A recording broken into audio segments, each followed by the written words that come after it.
Dear students, once again I am meeting you to discuss about the lesson Applications of Biotechnology only for pure science students, not for bio students. Now, in this lesson, today we have to talk about the possible threats of genetically modified organisms, or simply we can say GMOs. What are the threats? What are the disadvantages caused by genetically modified organisms? That's the one. Now the genetically modified organisms, normally you know that one, the acronym GMO, genetically modified organism, GMOs, genetically modified organisms, also called by another name genetically engineered organisms. That is what we have, GMOs or GEOs. Now these organisms are created what for? Just to play a role in different fields. For example, in agriculture, forestry, aquaculture, bioremediation, and environmental management in developing and developed countries. That's the main role. We are creating all these things for these fields. So we have agriculture, that is aquaculture, bioremediation, and in forestry, along with what is called environmental management. So in these fields they are playing a role in developing as well as developed countries. They are being created for that purpose one. However, sometimes what will happen, deliberate or inadvertent. The meaning for that one, unintentionally. Sometimes what will happen, deliberate or inadvertent, unintentionally release of GMOs into the environment. They have negative effects on ecological what is called systems. So they could have negative ecological effects, we can see, under certain circumstances, not in all cases. So mainly they are created for better purposes. We have some errors sometimes. When they are released to the environment, they could have what is called the negative ecological just effects. Just creating something. For example, the toxic genes are just spreading to the bacteria, etc. like that, leading to serious consequences. So that's about what we have, what is a positive point and what is a negative point. Positive point created for different purposes. Negative point, when released into the environment, it would have normally some ecological effects affecting the whole environment, leading to some serious consequences. Now let's see what are the risks that are developed due to GMOs, genetically modified organisms. What are the possible risks of genetically modified organisms? Number one, so through what is called genetic engineering method, we are creating new species. We are creating new pests or pathogens. And these pathogens or pests are more vigorous. Now they just normally worsening the effects of existing, that is the pest. So we are creating what is called new or more vigorous pests or pathogens through this method, transgenic method, or we can say genetically engineered method. And they cause a worsening the effects of existing pests, normal pests, through hybridization with the related what we call transgenic organisms. Now there is a hybridization crossing occurs between what is called the newly constructed genetically modified organisms, that is a pest, with the normal pest. That results in somewhat a hybrid individuals which are dangerous. Now the normal effect of existing organisms are affected because of the hybridization between the genetically just what's called modified pest and the normal pest. This is one of the effects. Then normally the GMOs are harming the non-target species. We are using what is called a specific what's called the toxin or a pest. Just what is called genetically modified pest to attack a specific what is called a target pest. But what is happening? These genetically modified pests harming the non-target species, the normal species, which are what is called harmless. Such as, for example, the soil organisms, non-pest insects. Some insects are non-pest. Pest, you know the meaning, the one which causes damage to the products of what we have the human beings. So because of creating what we have, the pest resistant actually organisms, what will happen? Sometimes they are attacking non-pest insects, birds and animals. So the genetically modified organisms not only attacking the pests but also attack normal animals, harming them. They are called non-pest insects, harmless insects. So attacking harmless insects, animals, birds, etc. Then disrupting the biocommunities, the living community. That's called biocommunity. We have various organisms. They are being disrupted by the genetically modified organisms, including what we have the agro-based, that is ecosystem, agriculture-based ecosystem. That's called agro-ecosystem, means agriculture-based ecosystem. They are being affected.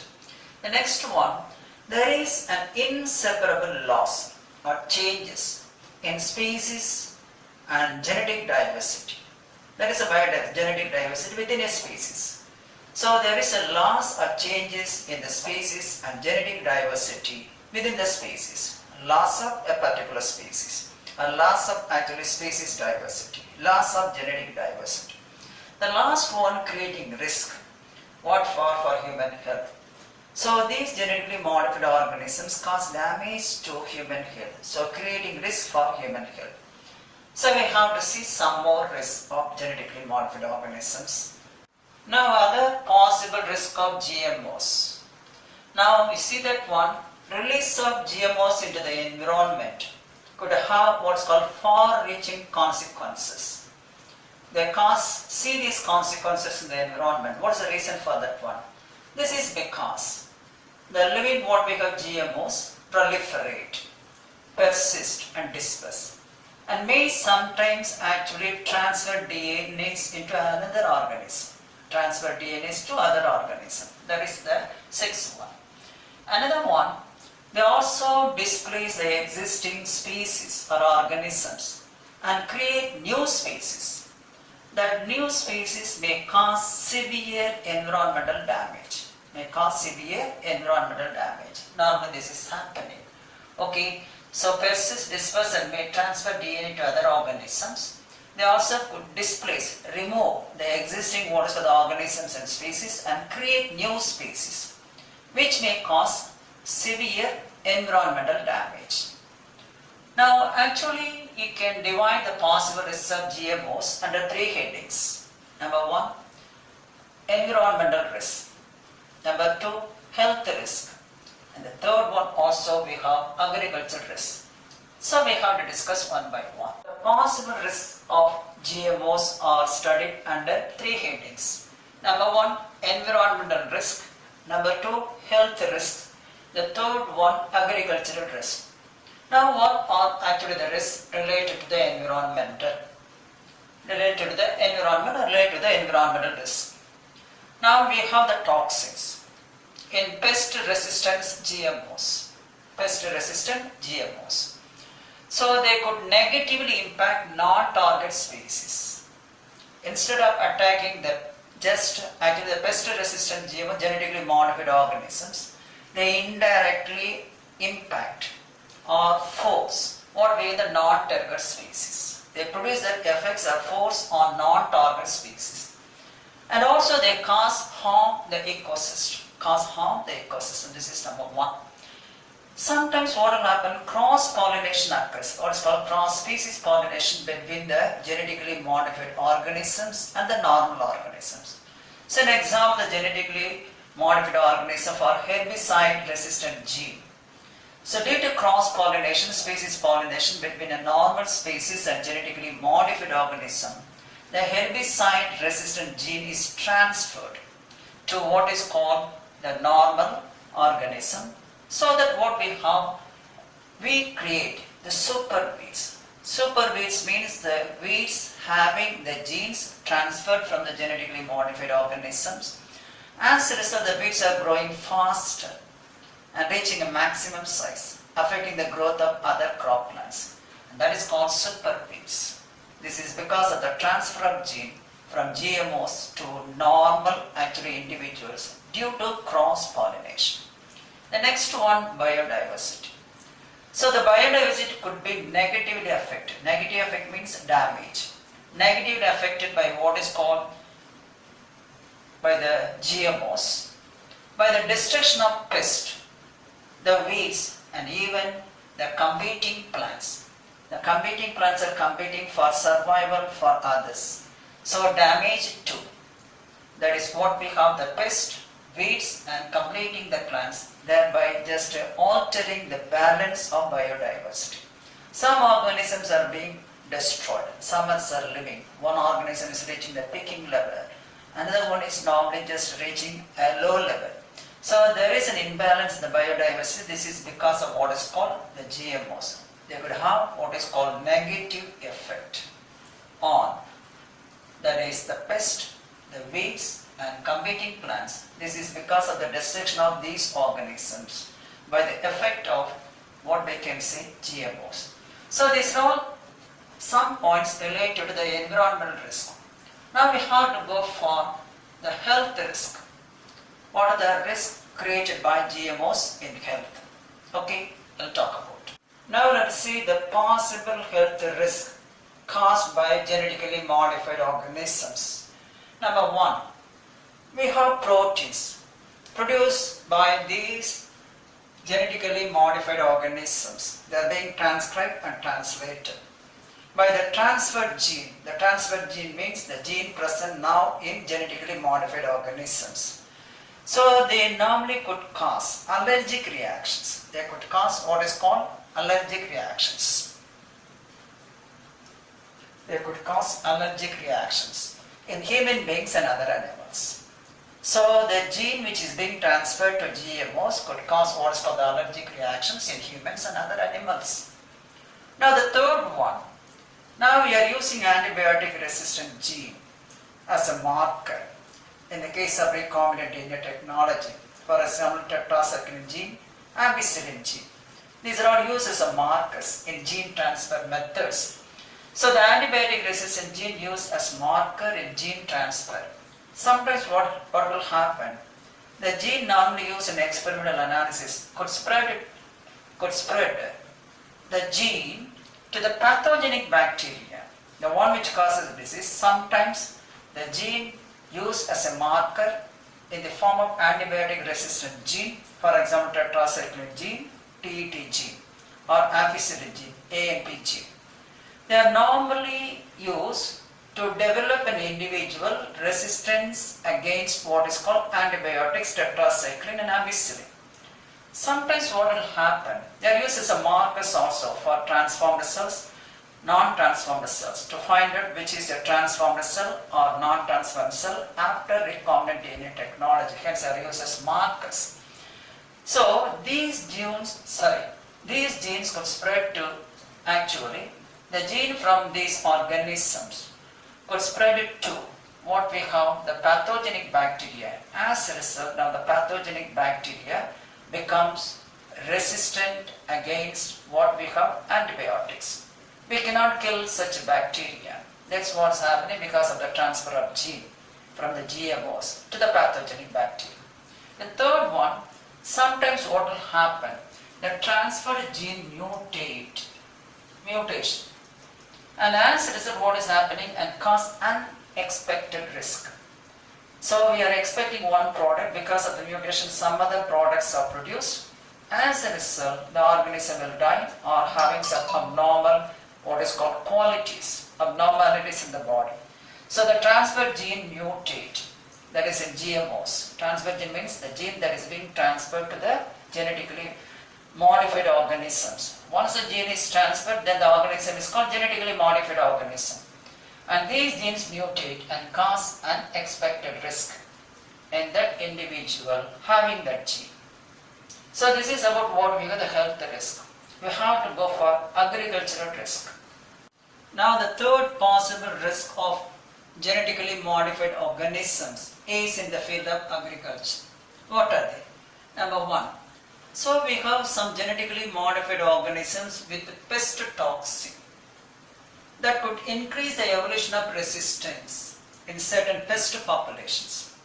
So resistance normally increase. The evolution of what is called pest resistant individuals are developed in a group of what is called population. So GMOs with the pest toxin.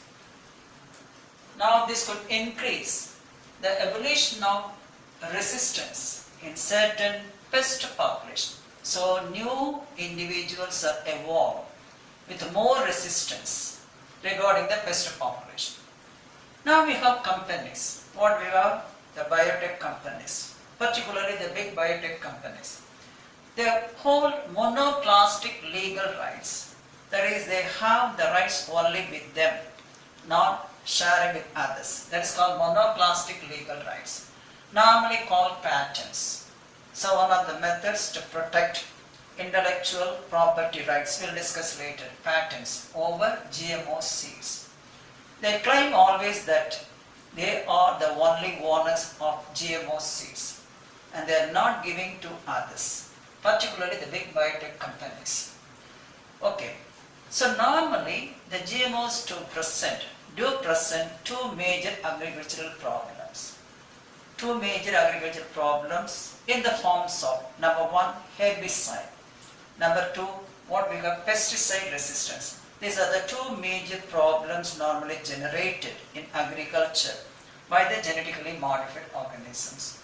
So with that I concluded the possible risks of GMOs either by what we have, that is environmental or health or agricultural. Now we have to go for the safety guidelines. A few lines about that one.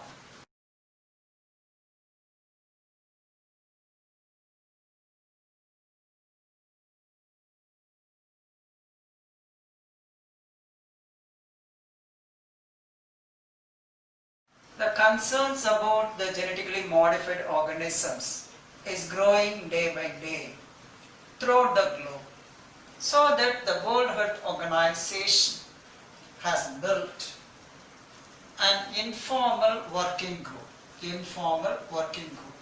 on biosafety in 1991. So an informal, actually what is called working group has been set up by, that is, World Health Organization on biosafety. What is its role? This group has created voluntary code for the release of organisms into the environment. Voluntary code for the release of organisms into the environment. A code has been set up, a voluntary code. What for the release of genetically modified organisms into the environment. Now there is one organization we have. What is its role? There is a role of International Center for Genetic Engineering and Biotechnology. Now what is the role of International Center for Genetic Engineering and Biotechnology? The acronym ICGB. ICGB. Now this organization has played a significant role in certain issues related to, number one, biosafety, and number two, environmentally sustainable use of biotechnology. Sustainable use means not harvesting the entire thing. So it is not affecting what is called the environment. Sustainable use, normal use, either increasing or decreasing. We have to get a normal, just actually we use this biotechnology. So this organization has played a significant role in issues related to, number one, biosafety. Safety related to the living organisms. And number two, environmentally sustainable, that is normal use of biotechnology. It's not being just what we have. The environment should not be exhausted. In a normal way, the sustainable way, sustainable in a normal way, within limit. Use of biotechnology. Now what is the main topic concern? There is a main topic concern related to the release of. What is the main topic concern? Normally related to the release of genetically modified organisms into the environment. Number one, that is what we have, that is the possible risk for human health, agriculture and environment. So the main topic, what is called the topic of concern, related to the release of GMOs are risks for human health, agriculture and environment. So we have to concentrate on, that is actually the environment, normal environment. We have to concentrate to maintain a normal environment, normal human health, normal agriculture. These three, what is called the fields, will not be affected because of the release of what we have, that is genetically modified organism. That is called normally a topic of concern. We are concerning mainly the human health, the risk of human health, the risk of environment, the risk of agriculture. If you want to know anything about what we have, there is ICGB, there is a website is available. So we can get this one from the website ICGB. So what is the role of that one? Okay, risk related to human health, that is environment, as well as what we have just human health, environment and agriculture, all being normally analyzed, whether they are being affected or not. Accordingly, we have to just introduce the organisms, the GMOs, into the environment.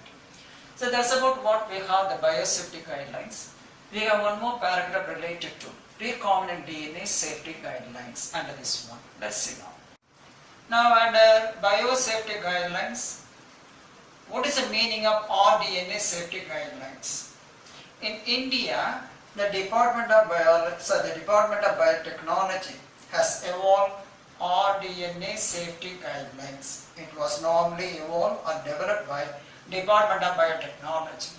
What for? To exercise power conferred through the Ministry of Environment and the Forest Act. The Ministry of Environment and Forest Act that was formulated in 1986. What for? For the manufacture, use, export, import, okay, and storage of hazardous microorganisms and genetically engineered or genetically modified organisms and cells, etc. That is for this rDNA safety guidelines developed. Now these guidelines are normally monitored, first implemented and then monitored. So guidelines are implemented and monitored by 3 approval committees. So these guidelines, what we have, rDNA safety guidelines, are monitored before actually that one they are being implemented. So these guidelines are implemented and monitored by 3 approval committees, what is studied already. Number 1, Institutional Biosafety Committee, IBSC. Number 2, Review Committee on Genetic Manipulation for permitting issues. For permitting what is called issues. So Review Committee on Genetic Manipulation, RCGM. And finally, Genetic Engineering Approval Committee, GAC, of Ministry of Environment and Forest. And this is coming under the Ministry of Environment and Forest. And these two, the first two, are working under the control of GAC. So that's about what we have, the biosafety guidelines, under which we have rDNA safety guidelines. When it was developed, what for, etc. So Act 1986 for the, what is called rDNA safety guidelines. So with that I concluded biosafety guidelines. We have to go intellectual property rights, intellectual property protection, then how far intellectual property rights are protected by different ways. We can say copyright, patents, trademarks, etc. With that we have to conclude that lesson. Okay, I'll talk about in the next